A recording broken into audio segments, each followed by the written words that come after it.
హస్తిన టూర్లో బిజీగా ఉన్నారు గవర్నర్ నరసింహన్. కొద్ది గ్యాప్ తర్వాత ఢిల్లీ వెళ్లిన ఆయన ప్రధాని మోడీ, రాష్ట్రపతి ప్రణబ్ తో వేరువేరుగా సమావేశమయ్యారు.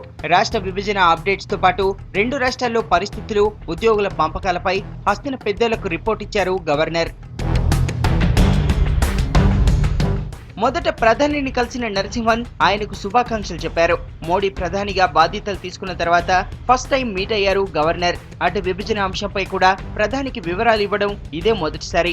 హోంశాఖ ఆదేశాలు అందినప్పటి నుంచి విభజన జరుగుతున్న తీరు, ఉద్యోగుల పంపకాల వరకు అన్ని అంశాలను వివరించారు. ఇదే టైంలో ఉద్యోగుల పంపిణీ విషయంలో రెండు రాష్ట్రాల ఉద్యోగ సంఘాల మధ్య ఘర్షణకు కారణమైన అంశాలను మోడీ దృష్టికి తీసుకెళ్లారు నరసింహన్. స్థానికత ఆధారంగా విభజన జరగాలన్న టీ ఉద్యోగుల డిమాండ్ కారణంగా వివాదాలు వస్తున్నాయని గవర్నర్ వివరించినట్టు సమాచారం.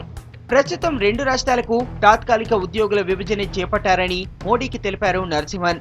రెండు రాష్ట్రాల్లో ప్రభుత్వాల ఏర్పాటు తర్వాత వారి ఆలోచనకు అనుగుణంగా శాశ్వత విభజన చేయాలని కమిటీలు నిర్ణయించిన విషయాన్ని ప్రధానికి వివరించారు గవర్నర్.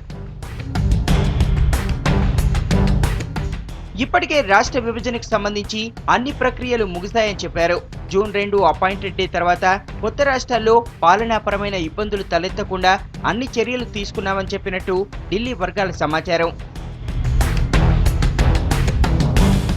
అటు పోలవరం ఆర్డినెన్స్ విషయంపై కూడా కేంద్రంతో చర్చించారు నరసింహన్. పోలవరం ముంపు గ్రామాలను ఆంధ్రాలో విలీనం చేస్తూ తీసుకొచ్చిన ఆర్డినెన్స్ పై కేసీఆర్ అభ్యంతరాలను ప్రధాని దృష్టికి తీసుకెళ్లారు గవర్నర్.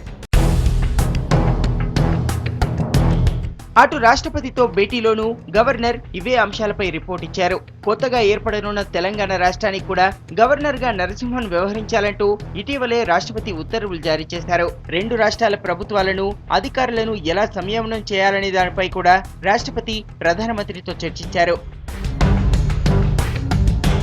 మొత్తం మీద ఢిల్లీ టూర్లో బిజీగా గడిపారు నరసింహన్.